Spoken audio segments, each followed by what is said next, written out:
Good morning and welcome back. This is breaking news. We're getting reports that we might be getting some drone attacks heading towards the west coast of California. Be advised that this information is very thin in regards to information, targets. I don't have any of that right now. I'll do my best to bring some of that information to you. From an investing standpoint, obviously this is not very good.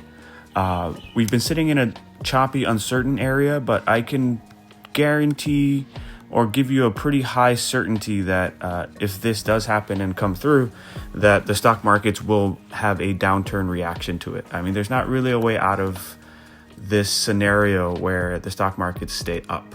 So position yourself wisely, take a look at the news before you start doing anything. A lot of us traders are sitting on our hands right now, so this might be a good time for you to do the same. Be safe.